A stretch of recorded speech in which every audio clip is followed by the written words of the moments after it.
I'm really honored to introduce Cleveland's own. She is from Cleveland, and this book has gotten a lot of national acclaim.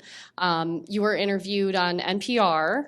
It was in the Boston Globe and the New York Times. So the book's really great. And I had a cold and I read it, so you should read it. I was not feeling well this weekend, and I finished it. It was great. And I'm so glad I asked her how to pronounce her last name because it's Dr. Brandy Schillace. Did I get it right? Schillace. She's a research associate and public engagement fellow for the Dittrich Museum of Medical History. Did I say Dittrich right too? Okay.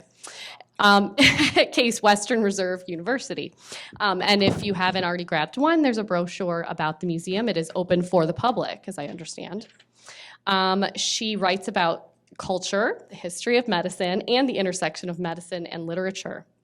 She's the managing editor of the international health journal Culture, Medicine and Psychiatry, and teaches at Case Western. Dr.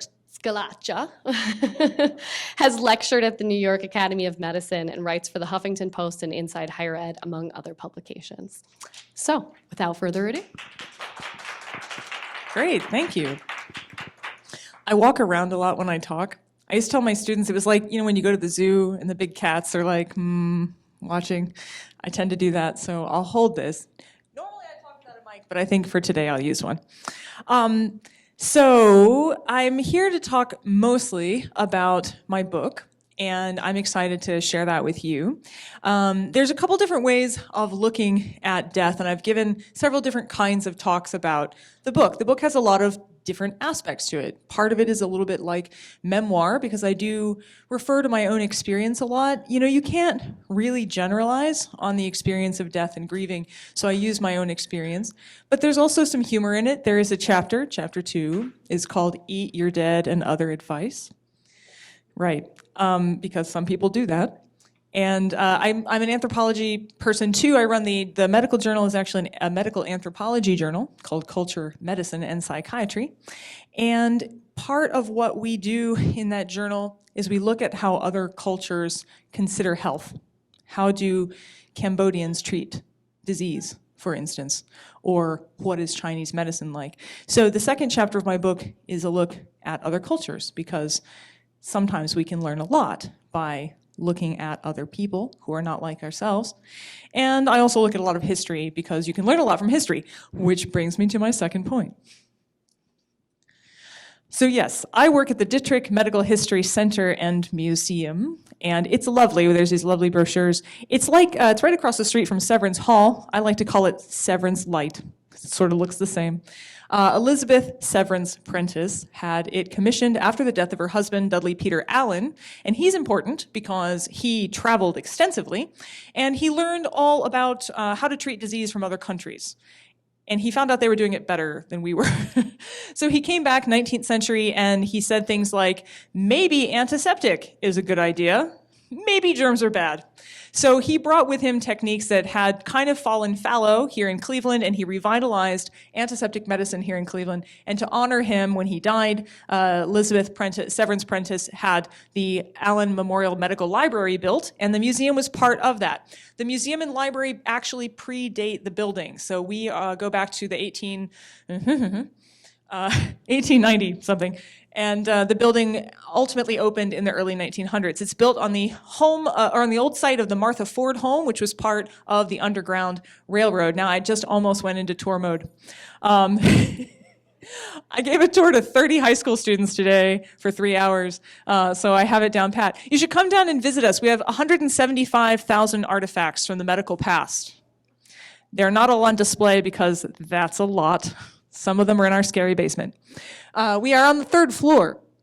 What we have are a gallery, for instance, about diagnostic medicine. There was a time when there weren't diagnostic tools, and so you went to the doctor and you told him what was wrong with you. After diagnostic tools, you went to the doctor and he told you what was wrong with you. And so we have a lot of that history in the museum, the evolution of that. The other thing, I'm going to talk about death, so I might as well talk a little bit about dissection as well. One of the best ways we learned about the human body in history was by opening up bodies, usually, preferably, after they had died. In a time before antiseptic or anesthesia, you didn't really want to open bodies that were alive. That was universally a bad idea. About the only time you did much of that was, in fact, if you were amputating, and you amputated, like if you stepped on a rusty nail, you got an infection, basically they were going to have to take your leg off.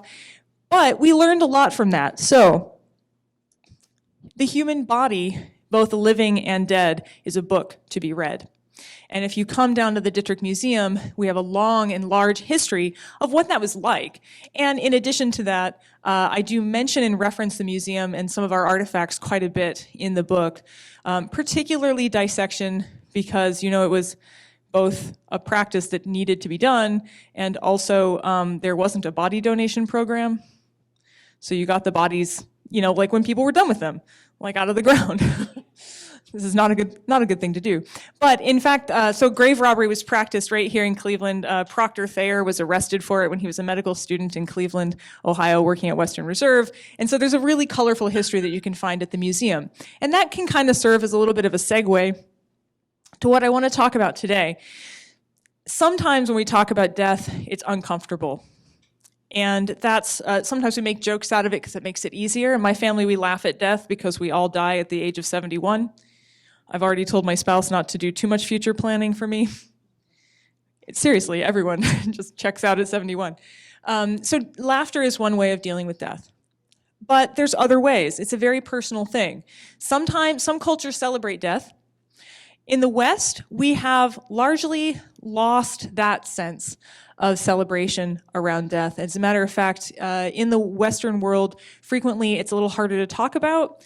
We want you to pick up afterwards, right? You get a couple of days bereavement and then shake it off and you go about your normal business, when in fact your world has radically changed forever. There was a time in our history where we had a better sense of that. And other cultures sometimes do that better too. So I'll let you in on a secret now, though I think it's later in the book. Death's summer coat is a metaphor because it's about the fact that you don't prepare for winter in winter. It's the idea that it's a conversation that we ought to have with our loved ones, with ourselves, while we're still happy and healthy and able to do that. And so Death's summer coat is about opening up that conversation. And it's happening in a couple different ways. So I titled this presentation, Draw Nigh, and this came from when I was working with the Dirge exhibit at the Museum of Contemporary Art in Cleveland. And it's really about approaching death in a culture of immortality. So I love this image. It's beautiful, it's wistful. She's kind of reflectively looking off into the distance. It's a nice, homey image. There's only one problem. She's dead. This is what we call memento mori photography. There was a time in our history when this was quite common, taking photographs of the dead after they died as though they were still alive. And this is interesting for a couple of reasons. One, anyone want to guess why? Why would you take photographs of someone after they had died, particularly children? Anyone want to? Yes, to remember them. These days with smartphone technology, we take photos constantly, but there was a time when daguerreotype photos, I practiced that a lot to say that out loud. There's a lot of vowels. Daguerreotype photography was on silver backed. You were using silver in the process. Very expensive. Most families could not afford it. You typically got your picture taken on your wedding day, and that might be it. So if you had a child that died or someone died before they got married, you wanted to remember them, the only way to do that was to take the picture, but sometimes the photograph had to be taken after death. And so there was quite a business in posing bodies for these photographs. And some of the most interesting and possibly disturbing are where living children and dead children are posed together in the same photo. And it's hard to tell which one's which. So it blurs that line between living and dying in a way that I think today in our modern culture, we're just really not used to that. People don't usually die at home anymore, not very often. It happens. My grandfather died at home. And my grandmother died at home. They beat the odds. But generally speaking, where do people die? Hospitals, yeah. Or they go into hospice care or hospice centers. And that means that a lot of us have never had to do some of the things which would have been very, very common not that long ago. Washing of the body, preparing it, the traditions surrounding that, vigils, the wake. I went to my first wake when I was 17, and I was very confused. I didn't understand why it was called a wake. I was like, they're not awake. But it also took me out of myself. I was incredibly sad, and something about this unusual practice kind of, it shook me up a bit. We went down to West Virginia, and the funeral parlor was a parlor in a house. And I had never been to a funeral like this before. This is my West Virginian family. We have our own cemetery down there. It's full now. I can't go there. But we do have one. And I'm a coal miner's daughter type person, actually. Welder's daughter. So they officiated in a really different way. They took care of the body in a really different way, and it was all done by family. In fact, the funeral was, the eulogy was given by my cousin. All the people involved were related to my grandfather. I had never had that experience. But guess what? That was the only experience for a lot of history. That's how it was done. So having hospital care is wonderful, but it means someone else does a lot of the work. It's kind of a screen, and it's very tidy, and death is not actually a very tidy thing. And so I think sometimes death in hospital contexts may provide the illusion that death is tidy, it's clean, it's sterile, it's a thing that happens behind curtains and closed doors. And then we turn things over usually to a funeral director in the United States. That's very common. And that's good. Trust me, it's good. My grandmother died unexpectedly, and none of us were prepared. And so I was happy to have someone else come in and take care of that situation. So I'm not saying that that's a bad thing. But the fact of the matter is, you knew the person when they were ill, and then you might not actually see them again until the funeral. And there's a separation there. There's doors we didn't walk through. We just end up on the other side. And that makes it very difficult to get used to the idea of death and dying. The ritual of washing a body and preparing it, and the way we handled my grandfather's funeral, I felt like there were so many stages. When my grandmother passed away so unexpectedly, on one hand, it was good to have someone step in. On the other hand, I felt a little bit robbed, and I didn't know why. And that was actually a big reason for writing this book, was comparing those two experiences with the things I've learned as an anthropologist. And I call this the fine and fragile line. This is a woman and her dead infant. And the look on her face says so much about the grief that is involved, but it's also one of the most beautiful images. These belong to Steve DeGennaro, by the way. Actually, I think these are now in a museum in Florida, but he owned these, and these had never been published before, so it was very kind of him to let me have them for the book. I call this an age of immortality, and I mentioned partly this having to do with hospital care, but I'm going to take us on a slight tangent. You'll forgive me, it's a weird one. Going back to the history of science. Anyone aware of the head transplant case that's going on right now? So an Italian doctor and a Chinese surgical team are replacing a Russian man's head on a cadaver's body. In 2017, the surgeon feels that this is going to work, and he has dubbed the process heaven for head something, something, something. He says that the Russian patient who's willing to undergo this, who is suffering from a debilitating, wasting disease, is like a Russian cosmonaut. He's traveling to far off and new things, and the surgeon's very, very keen on this. Most people describe the surgeon as Dr. Frankenstein. People are against this. Most other surgeons say there's no way this is going to work, it's just going to kill the patient. There's a lot of other tensions around this, but I bring it up because let's say he succeeds and it's wonderful and it works. Has he fixed death? No, this man's still going to die later. So we live in an age of immortality because we're so willing to put off the inevitable. $460 million was spent by one person alone, the founder of Oracle, on attempting to stop the aging process. $460 million. We haven't gotten comfortable with death. We very much would like to live forever, regardless of what the consequences of that might be. So we live in an age of immortality on one hand. We also live in an age of disposability on the other. We throw everything away. Just get replacement parts, it's fine. Replacement head, maybe. The first actual primate head transplant was done at Case Western Reserve University, actually, and it was a monkey, and they just put a monkey's head on another monkey, so it was a two-headed monkey. It worked. I'm not sure what the point was of that, but it is things that they're practicing to try and help people. So we've lost a lot of the rituals that surround death and dying. We live in a culture that's simultaneously about disposability and living forever. Is it any wonder we're so confused and that we don't really know how to react when death comes calling? I use this book a lot. This is Alan Kelly here.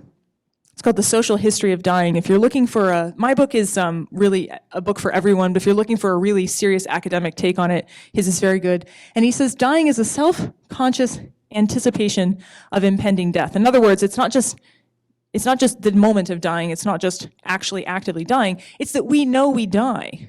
And that is partly what spurs on all of this activity. There's a lot of difference between saying, I am dying, and knowing that you're dying, and I am dying now. When we have that understanding that our life is coming to a close, it's a really different experience. So what happens when you can't prepare? What happens when you can't prepare for death?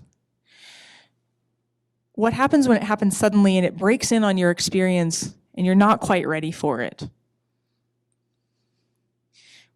Well, we come up with rituals for how to deal with it, and perhaps we've lost some of ours. So here's some lessons from culture. I really love the concept of sky burial in Tibet. It's very environmentally friendly.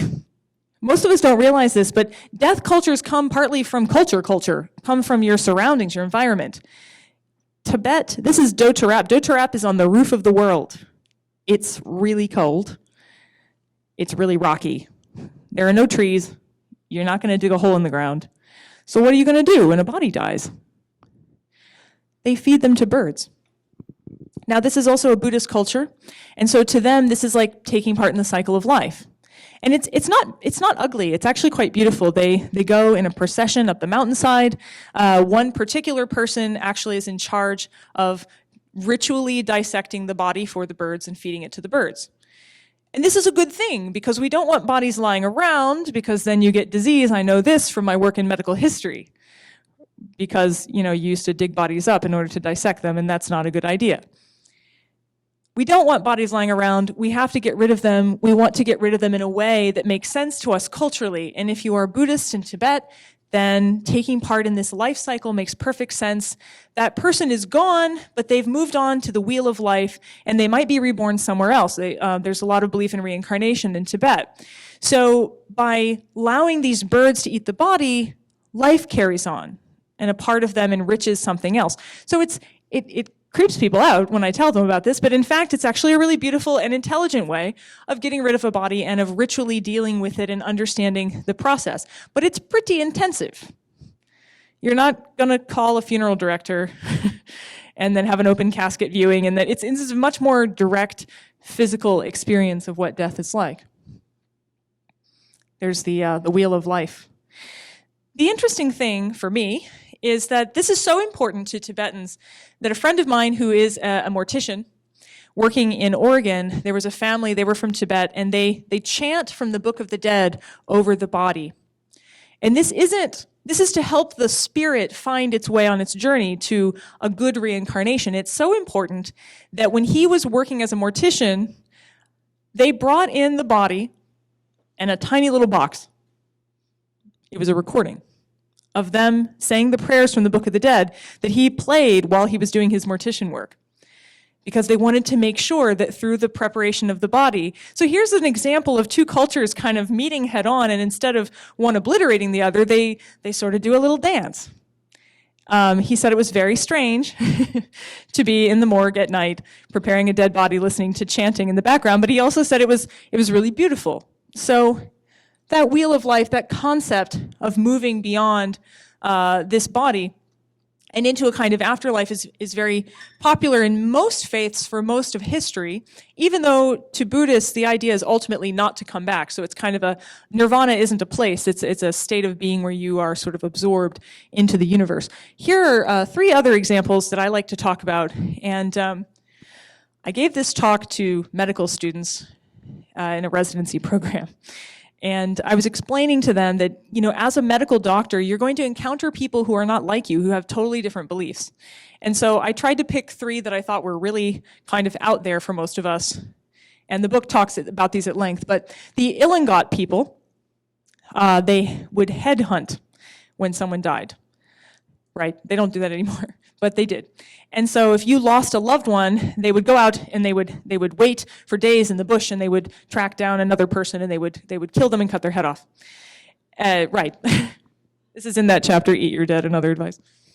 The anthropologists studying them thought, okay, so they must do this for revenge against the gods or something, or maybe they think it's a sacrifice so that more people won't die. And the people just looked at it, they're like, no. It's because we're angry and we don't know where to put all of this grief anchor. So we need a head to put it on, and then we throw the head away and we throw all the anger away too. I'm like, maybe you should get a rock, but seems like it would work the same. But actually, this is why. So the point of this story isn't about the Ilongot people, it's about the anthropologist. He did not understand. He's like, what do you mean grief, rage? I don't understand what this means. And then, while he was on assignment with his wife, who was also an anthropologist, she slipped and fell into a river. And he found her body. And he said for the first time in his life, he understood what it meant to have rage instead of sadness. He was mad at her. How could you misstep? He was mad at himself. Why didn't I catch you? He was mad at the river. He was mad at everything. And so, while I don't condone headhunting to fix this, it is good for us to understand that there's a lot of emotions, and it's not just sadness. Aren't we furious when death takes someone we love? It's a lot more like an amputation, because you're never quite the same after that. And so he realized that his own culture had reinterpreted what was happening here. And while I doubt you'll run into anyone who's headhunted to deal with their grief, you will undoubtedly run into people who have experienced the rage that comes from losing someone. The Wari, these are the ones who actually eat the dead. That's hard to get round. They're not permitted to do it anymore. It's actually a really bad practice and quite unhealthy. But their reason for doing it is very interesting. The Wari live in the jungle, and it's damp. And have you ever been in the jungle? It's wet and often cold, even when it's hot. And so to the Wari, hell, or their concept of bad things, is wet and damp. So the last thing that they want to do to their loved ones is bury them in the ground, because it's cold and it's damp and you'll be alone. So instead, when someone dies, they ritually, and when I say ritually dissect, you'll notice this keeps coming up. They don't just go at it with fork and knife. They have a ritual around which they take the body apart. They then roast and consume the flesh so that they will reincorporate them into the life of the community. They then burn the rest of the flesh and bury the bones under the place in the house where you set the fires. So they'll always be warm, and they'll always be surrounded by friends. So as weird as it sounds, we think, oh my goodness, who would want to do that? When you look at the whole picture, you realize there's a lot of really interesting cultural ideas going on here about longevity and continuation and making that person so you won't forget them. The Wari don't have photographs. How do you not forget these people? You make them part of yourself. Unless we think this is too strange, there is a practice these days where the ashes of the dead are mixed with ink and incorporated into tattoos. So there's, even in our own culture here in the United States, rituals where people try to incorporate the loved one into their own bodies. And it can be beautiful, as strange as it seems to us. So the Turagans are the last one I'll talk about before I move on here, but they dress up the dead. They actually mummify them. So it's very interesting. The Turagans, we spend a lot on weddings, right? Wedding catalogs, there's like lots of... I knew girls when I was 10 who were already planning. It's a big deal. The Turagans feel that way about death. The funeral is the biggest thing that will ever happen to you. They spend way more on funeral than they do on weddings. Now, if you can't afford to get married, right, and you want to have a big wedding, and you can't, if you couldn't borrow the money, what would you have to do? You'd have to wait. That's right. You'd have to wait. You'd have to wait. There's a problem when you apply this to funerals. You see. The Turagans have a way around this. They just don't die, officially. So, let's say grandma or grandpa is very ill in your house, and you have not yet made the money back to bury them properly. So when they die, you just decide that they haven't actually died yet. So you wrap them up. It's very dry where they live, I should mention, which is good. That you wrap them up and you set them in the corner, and you still feed them every day. You give them a plate whenever you have dinner, and you tell everyone that they're very ill, and they can stay that way for a while. They slowly mummify. They become sort of part of the furniture, but you just still talk about them like they're alive until you finally have enough money to bury them, and then they die, and then you bury them. And then every few years, you go back and you get them, and you dress them up and you parade them around town and have a big party. This is true. But I'm laughing because in researching this, somebody had found out about this, and there was this huge spread about like zombies on parade. They're not zombies. They are officially dead. But you brush their hair and you give them new clothes and you walk around with them, and that's how you keep them part of your family. They literally are dead and still with you in a really, in a way that we're just not used to thinking about. And I wouldn't recommend in the cold, wet jungle. You can see why some things work in some places and not in others. The dead are with us, say the Turagans. By contrast, we have a tendency to focus a lot more on prolonging life than preparing for death. Not that that's a bad thing. I work in a medical museum, and I can tell you things about 1810 that would make you very sad. I was actually just showing some kids today about how limbs are removed and trying to explain what a bone saw was for. So, I'm glad medicine has moved on from this area, but Ray Kurzweil is one of the thinkers who says, in a few years we'll live forever, and it'll be great. Would it be great if everybody lived forever? People are not thinking about population control here. No, it wouldn't be great. It actually wouldn't be. Read some Anne Rice. It's not a good idea. Our disavowal of death's naturalness makes it harder to grieve properly. Illness and death are either hidden or they're sensationalized, and neither one of those is a proper or usual response to the way we die. And in fact, in the DSM-3, they medicalized grief, and they were literally providing, okay, it's okay to grieve for this long for this type of death, and this long for that type of death. And if you're sad for longer than the DSM-3 says, then they might want to medicate you. Not that there's anything wrong with that. My mother actually suffered horribly after the loss of my grandmother. She got to that point in the book, and then she called and yelled at me. Because she was like, it's sad, I don't want to readdress that. She had a really hard time. But we have talked about that as though that's somehow not natural. It's natural to have a really hard time. That's all good and correct. If you were not sad when you lost something that mattered to you, no matter what it was, a job, a pet, then there's something wrong. But it's actually quite natural to grieve. So I liked, the book starts off, I told you, we looked at other cultures. One of the chapters also looks at our own Western, the British and American past. In the Victorian age, we really got good at mourning. We had a whole outfit that went with it. And there were stages of mourning. So you started off with like crepe. If you've never seen crepe, it's very scratchy and doesn't reflect light. So you start off with that. And then you can graduate to like satin and silk and then to gray and then to sort of muted colors. And then so you sort of, you traveled fashion-wise if you could afford it. And the body became a thing to be brought with you. So does anyone know what this is? Yeah, this is braided hair that's mourning jewelry. They would do elaborate designs of hair and other pieces of the body. And of course, the memento mori, the photographs of the dead as well. It's a little girl. And what this does is it actually values things. Now, on one hand, we're always told materiality is bad. And of course, this could get potentially very expensive to mourn. There was one article that I read from the time period where a woman said, if I buy one more pair of gloves, I could keep myself in curry and rice for a year. So it's this idea that there is an economic gap. There's also a gender gap. Women were permitted to grieve for their husbands for much longer than was considered appropriate for men to grieve for their wives. Queen Victoria never left off mourning. She actually wore mourning her whole life until she died. But what's funny is how this becomes a culture in itself. So this is a little card explaining how to pose this man like he was alive.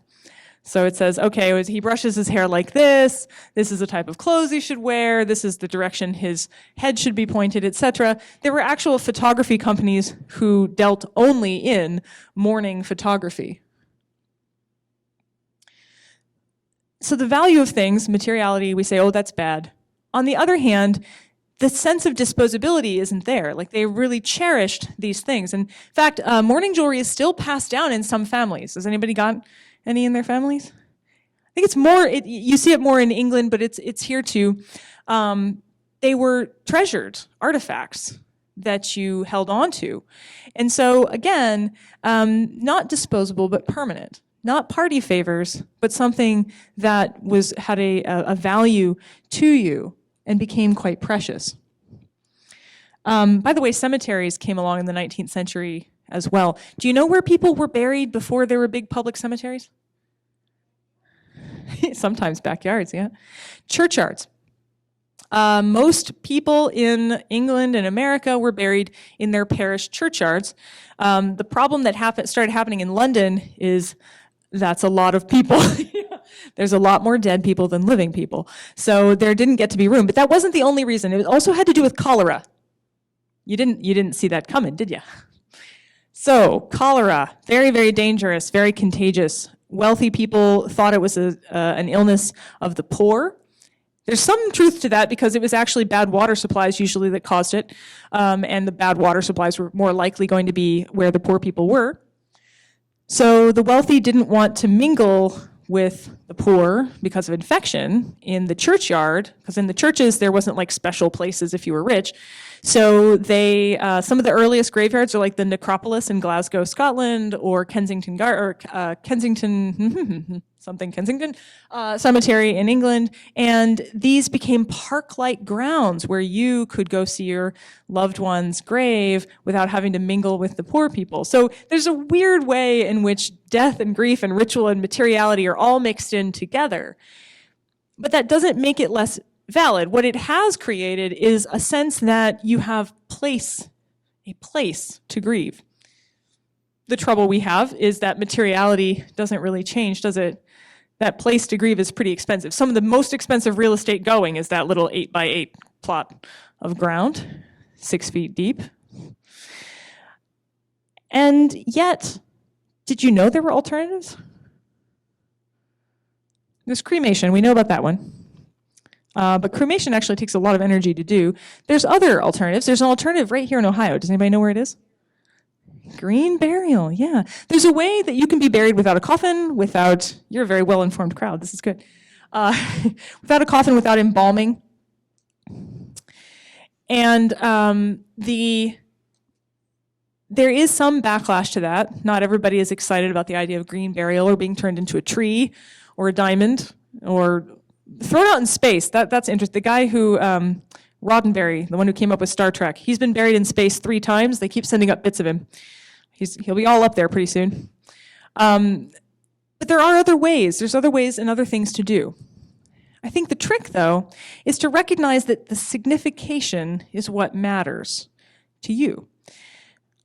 I was on the John Fugelsang show, and they didn't tell me it was going to be a call-in show. I hate when that happens. And so we're talking about this book, and we're talking about death, and it was shortly after David Bowie died, and I was talking about the fact that sometimes we feel like it's easier to grieve for people we've never met. And there's a lot of people who felt a great outpouring of grief when David Bowie died, when Prince died. And part of that's because David Bowie and Prince, unless you actually knew them, have never said a harsh word to you in your life. But they were there for you in those times you needed them, every time you pressed play. So I was talking about that on the John Fugelsang show. I was talking about the value of ritual and why ritual actually helps us grieve. And a woman called in and said, I want to ask Dr. Schillace a question. I had a terrible relationship with my father, but I'm stuck with his ashes. What should I do? I said, oh, well, I can't tell you what to do with those ashes. But I told her this story instead, and I like to leave with this one because I think it's a valuable lesson. There was a battered women's shelter in the Northwest. This came up in the journal that I run, Culture, Medicine, and Psychiatry. And they were having a really hard time getting women to move beyond abuse. They would either go back to the same abuser, or they'd end up in a very similar situation after they got out of one. And they weren't quite sure why, and they weren't quite sure what to do to stop it. So one of the practitioners, they're in the Northwest, said, you know, the Native Americans here have a lot of rites of passage rituals. What if we incorporated rites of passage into the treatment at this battered women's shelter? So they did this for a year. Some of the rites of passage was like a fire ceremony. It wasn't exactly the same. They were using the concept, where the women wrote down every harsh word that had ever been spoken to them on a piece of paper, and then they burned it.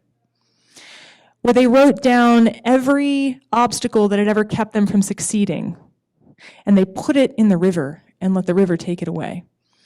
They started enacting ritualized movements beyond their pain.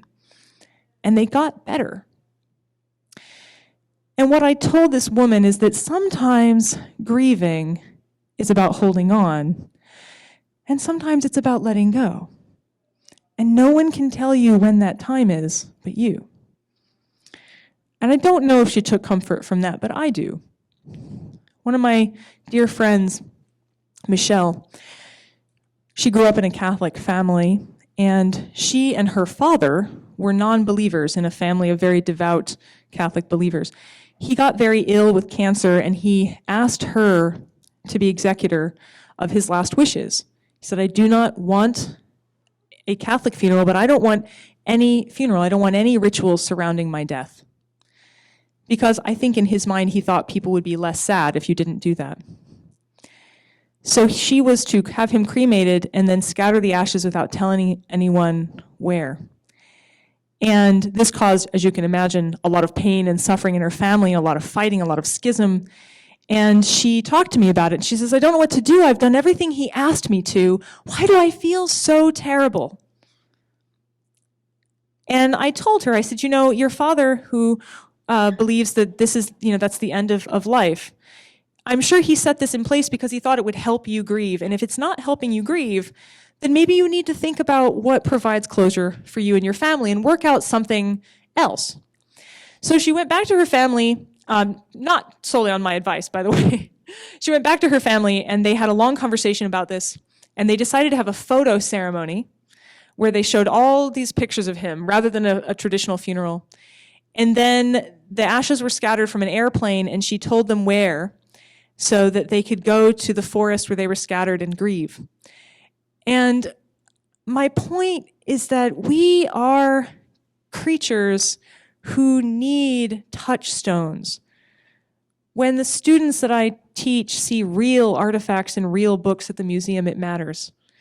We need touchstones. We don't do well being divorced from the actualities of life and of death. But the other thing, and I like to use this point about art, is that, and I say this often in the book too, all things ephemeral are made lovely in their brevity. When you know something is fleeting, you also know it's precious. And so death and dying, rather than being something we put off or avoid, it should teach us about life and living. It should teach us that there's no wrong way to do this. There's only your way to do this, yours and your family. And that walking through this, look around, no one in this room, no one you'll ever meet is untouched by death. We're all on the same journey. And letting people know of our willingness to be participants in that journey can be a really healing thing. So at no point will the book tell you how to grieve, but it says grieve. That's a human emotion, and I think it's one that binds us. So, thank you very much. Oh. I am a PhD, yes. Yeah. I work for a medical anthropology journal, that's a very weird thing because most medical anthropologists are PhDs, but who are nonetheless following MDs around and studying MDs. And I work for that journal, and so I'm in contact with medical students and residents quite a lot, also at the museum, but I myself am not an MD.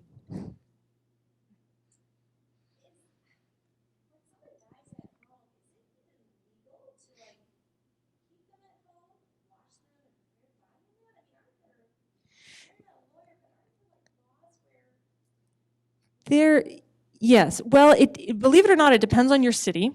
It is actually legal, but what normally is required, you see, there's several steps that you have to follow. And the book actually talks about this a little bit, just in the community that I live in. Obviously, it's different everywhere you go.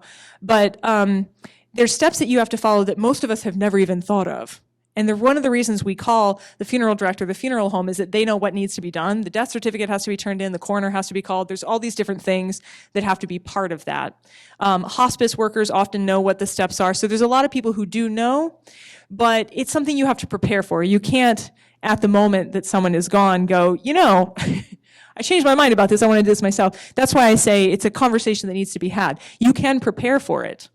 For instance, I don't actually want to be embalmed.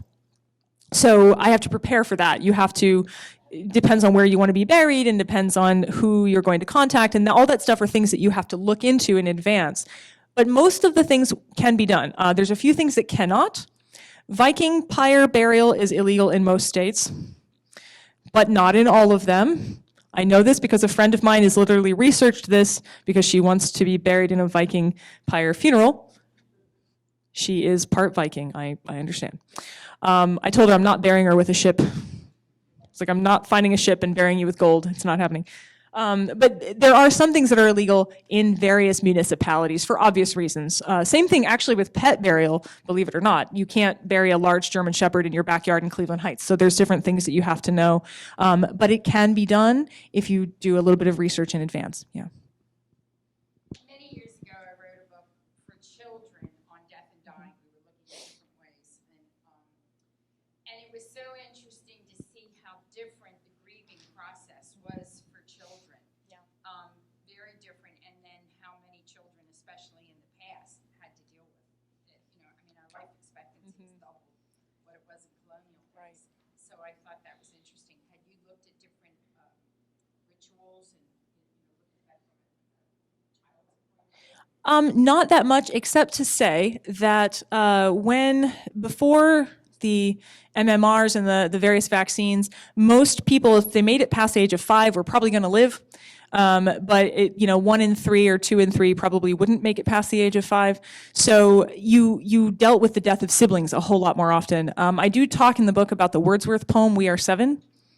That's a little girl at a tombstone, and someone asks how many siblings she has, and she says, we are 7, but there's in fact only 2 of them left.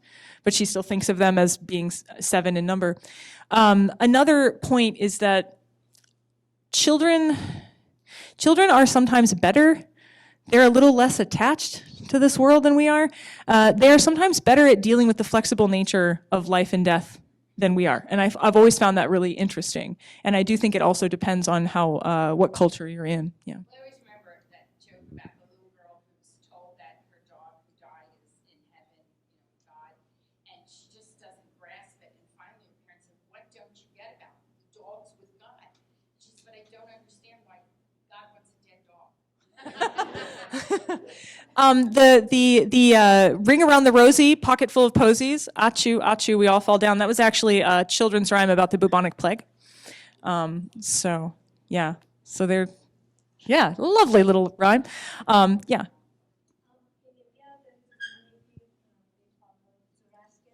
Yes, Parsis, right?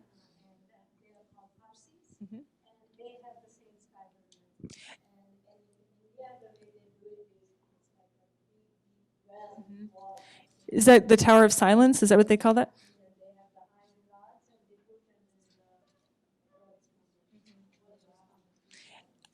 Yeah, she was talking about the Tower of Silence and the Zoroastrian Parsis of India.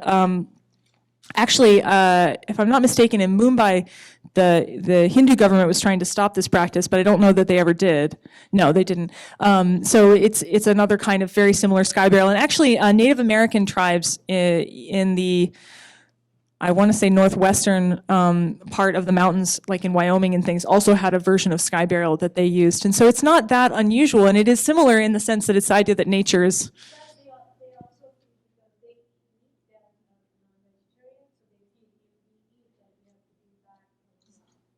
That's great. Yeah, cycle of life. Mm-hmm.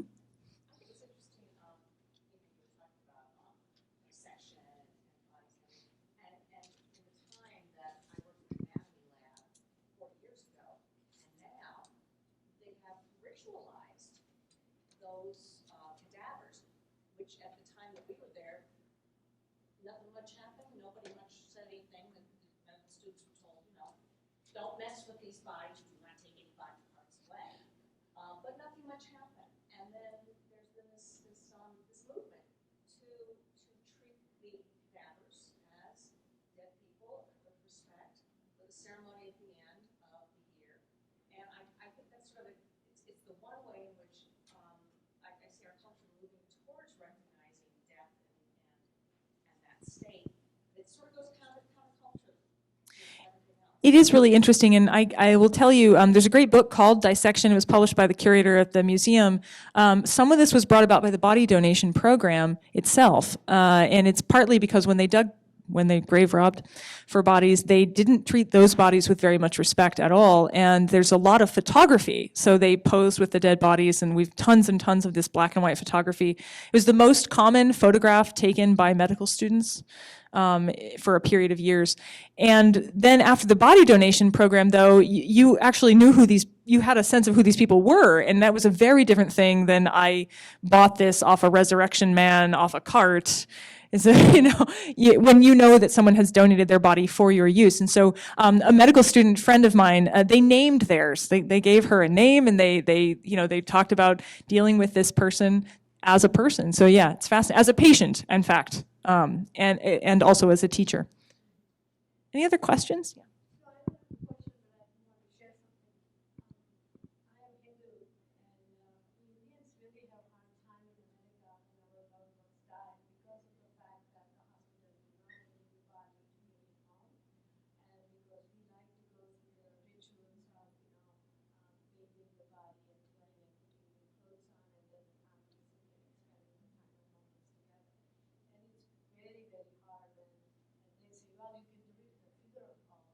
It's not the same.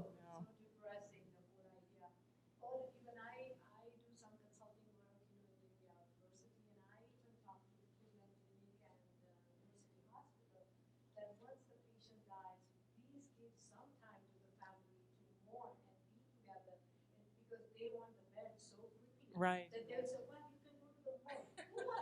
No, that's a terrible place to be. Yeah. So it is really a challenge. Yeah. And I think that this is one of I didn't actually talk about it tonight, though I write about it in the book. Hospice is one of the ways that it bridges the gaps for a lot of people, depending on what kind of hospice you use and what services you ultimately choose to have for your loved ones, they occasionally will allow different kinds of things. So for instance, my grandfather died at home, and so we got to do certain kinds of things through hospice, while they handled the details of turning in the death certificate and calling the coroner and all those things for us. And so there are middle paths. I think the biggest thing to remember is that if you have some advanced planning, there's a lot that you can actually do that doesn't necessarily follow the usual track. However, when you are already grieving is not the time to make those decisions. And so this is as I said, I had two different experiences. I was only too happy to call the funeral director and have him handle it when my grandmother died, because like we saw her the day before and then she was gone. And literally it just came out like a comet. It leveled everybody, nobody was ready. Actually, she had just gotten a clean bill of health from her doctor, and when the bill came a few months later, I was mad and refused to pay it. I was like, well, he was wrong. That's not the correct response, but the point is, after a death is not usually when we're thinking the most clearly and structured.